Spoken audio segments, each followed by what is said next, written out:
9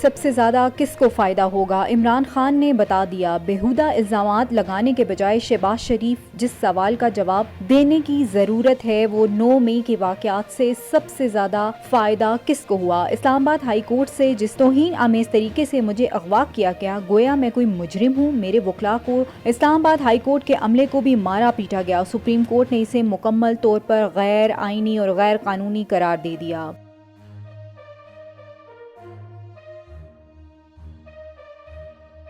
عمران خان کا اپنے پیج پر post share کرتے ہوئے کہنا ہے کہ فیسٹیول سے آج 12,000 فٹ پر بھی پی ٹی آئی زندہ ہے اور بڑھ رہی ہے۔ جس خیال کا وقت آ گیا کوئی طاقت اسے ختم نہیں کر سکتی، چاہے اسے دبانے کے لیے کتنا ہی جبر اور ظلم کیوں نہ کیا جائے۔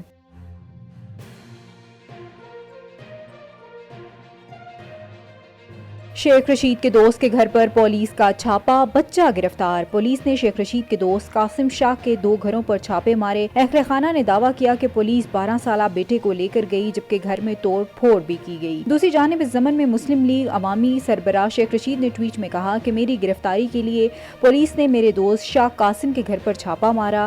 جب میں نہ ملا تو ان کے گھر میں توڑ پھوڑ کی گئی۔ پولیس بیٹے کو ساتھ لے گئی۔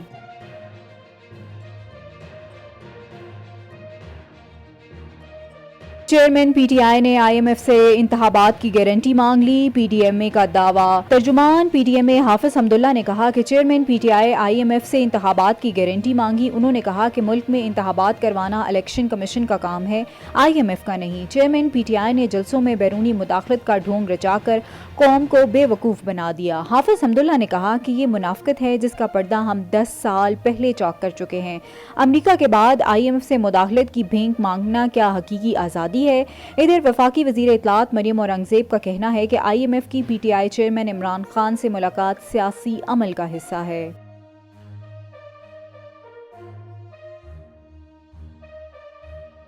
یونان کشتی حادثہ، زندہ بچ جانے والے نوجوان گھر پہنچ گیا۔ عثمان صدیق نے گھر واپس پہنچ کر کہانی سناتے ہوئے بتایا کہ کشتی میں 700 افراد سوار تھے جس میں 350 پاکستانی تھے۔ کشتی میں سوار ہونے سے قبل ان سے لائف جیکٹس کے لیے رقوم وصول کی گئی تھیں۔ 6 روز سمندر میں کشتی چلتی رہی، کوئی کنارہ دیکھا نہ کوئی جزیرہ دیکھا، جبکہ ایک کارگو جہاز نے روک کر پانی اور خوراک سے بھی مدد دی۔ خیال رہے کہ گزشتہ ماہ یونان کی سمندری حدود میں کشتی ڈوبنے کے افسوسناک واقعے میں 80 سے زائد افراد ہلاک ہو گئے تھے۔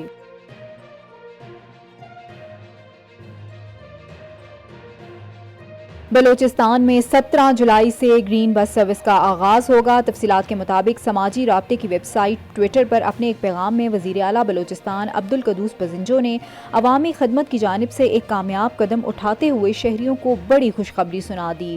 وزیر اعلیٰ بلوچستان عبدالقدوس پزنجو نے کہا کہ صوبے میں 17 جولائی سے گرین بس سروس کا آغاز ہوگا۔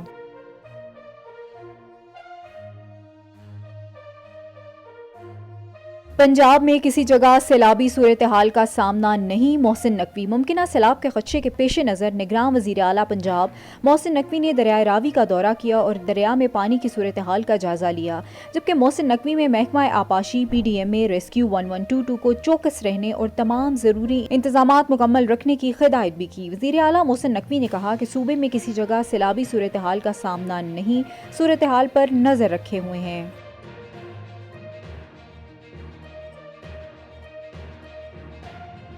فیض حمید کی چیئرمین سینٹ بنانے کی پیشکش میں نے مسترد کی۔ P D M a Jamiat Ulema Islam J you F A کے سربراہ مولانا فضل الرحمان نے کہا کہ لیفٹیننٹ جنرل فیض حمید نے ملاقات میں کہا کہ آپ کو سینٹ کا رکن اور پھر چیئرمین دیکھنا چاہتا ہوں، آپ نے سسٹم کے اندر تبدیلی لانی ہے، میں نے انکار کر دیا۔ پشاور میں سینئر صحافیوں سے ملاقات اور غیر رسمی گفتگو میں مولانا فضل الرحمان کا کہنا تھا مسلم لیگ نون پی ڈی ایم اے کا حصہ ہے، دبئی میں ملاقات پر اعتماد میں نہیں لیا گیا، اتنا بڑا قدم اٹھانے پر ہم سے مشاورت نہیں کی گئی، یہ سوال میرے ذہن میں ہے۔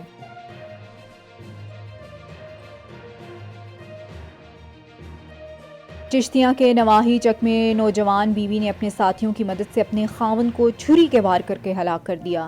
چشتیاں کے نواحی علاقہ نوجوان بیوی نے اپنے ساتھیوں کی مدد سے مبینہ طور پر اپنے خاوند کو چھری کے وار کر کر ہلاک کر دیا۔ دونوں میاں بیوی کی 1 سال قبل شادی ہوئی تھی۔ بخشش خان پولیس کے مطابق چک فورڈ کے محمد نوید کی شادی کلثوم فاطمہ سے ہوئی اور میاں بیوی کے درمیان جھگڑا رہتا تھا۔ گزشتہ روز کلثوم فاطمہ نے اپنے 3 ساتھیوں محمد افضل، محمد محبوب اور محمد شبیر چک کو فتح پور بلایا اور بلا کر دوبارہ جھگڑا شروع کر دیا۔ اس دوران کلثوم فاطمہ نے ساتھیوں کی مدد سے چھری کے وار کر کر اپنے خاوند محمد نوید کو ہلاک کر دیا۔ پولیس نے تحصیل ہسپتال چشتیاں میں پوسٹ مارٹم کے بعد نشر پرسہ کے حوالے کر دی اور ملزمان کے خلاف مقدمہ درج کر کے ان کی تلاش شروع کر دی۔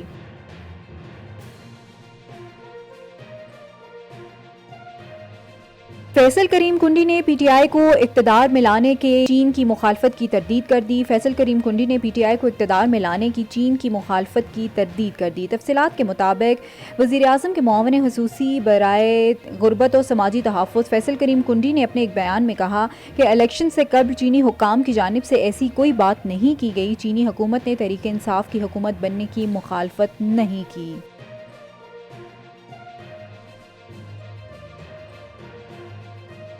امریکہ کا داعش کے سربراہ کو ہلاک کرنے کا دعویٰ۔ امریکی سینٹرل کمانڈر نے اتوار کے روز ایک بیان میں کہا کہ شام میں روسی جنگی طیارہ کے ذریعے امریکی ڈرونز کو ہراساں کیے جانے چند گھنٹے بعد اس جنگ زدہ ملک میں ایک امریکی ڈرون نے حملہ کر کے اسلامک اسٹیٹ داعش کے گروپ لیڈر کو ہلاک کر دیا۔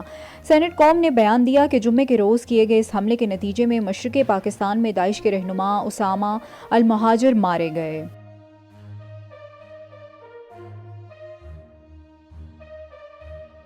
بھارتی ریاست مغربی بنگال کے بلدیاتی انتخابات میں خون ریزی 18 ہلاکتیں۔ مغربی بنگال میں ہونے والی پنچایتی انتخابات خون ریزی میں تبدیل ہو گئی۔ مختلف واقعات میں 18 افراد ہلاک اور متعدد زخمی۔ بھارتی میڈیا کے مطابق ریاست مغربی بنگال میں ضلع گرام پنچایتوں اور پنچایت سمیت 75,888 نشستوں پر انتخابات ہوئے۔ 61,636 یوتھیوں میں سے اکثر جھگڑے فسادی اور خون ریزی کا شکار ہوئے۔ بالخصوص کوچ بہادر، مرشد آباد، ناڈیا اور جنوبی پرگن میں خونی جھڑپیں ہوئیں۔ کئی پولنگ اسٹیشنز پر بم دھماکے بھی ہوئے۔ امیدواروں نے ایک دوسرے سے بیلٹ باکس چوری کر کے الزامات بھی لگائے۔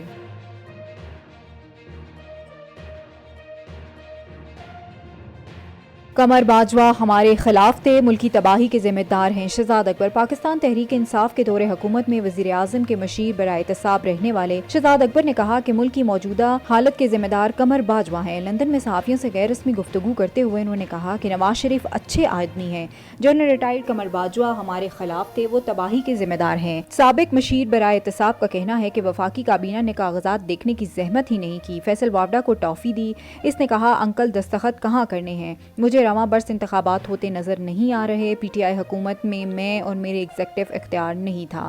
شہزاد اکبر نے کہا کہ شہباز شریف کو وزارت عظمیٰ کا چسکا لگ گیا ہے، مجھے پہلے ہی معلوم ہو گیا تھا ہماری حکومت کا تختہ الٹ دیا جائے گا۔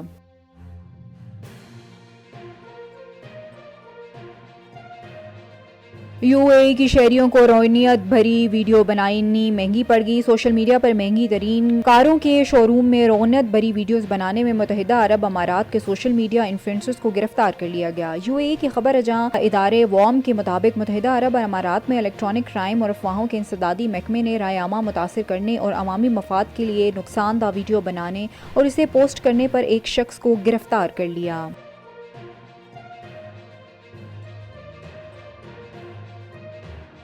دنیا کے سب سے بڑے ای اسپورٹس گیمنگ فیسٹیول کا آغاز ہو گیا۔ دنیا کے سب سے بڑے ای اسپورٹس گیمنگ فیسٹیول کا ریاض میں آغاز ہو گیا، جس کے انعامی مالیت $30 ملین ہے، جو کہ عوامی ریکارڈ پول ہے۔ سعودی ای اسپورٹس فیڈریشن کے چیئرمین شہزادہ فیصل بن بندر کے مطابق ریاض بلوڈ سٹی میں منعقد ہونے والے ایونٹ اس موسم گرما میں گیمز اور تفریح کے متلاشیوں کے لیے یکساں ہدف بننے کی کوشش کر رہا ہے۔ انہوں نے کہا کہ ہیروز کی سرزمین عالمی سطح کے ای اسپورٹس چیمپئنز اور گیمنگ یونیورس سے محبت کرنے والوں کے لیے جگہ رہے گی۔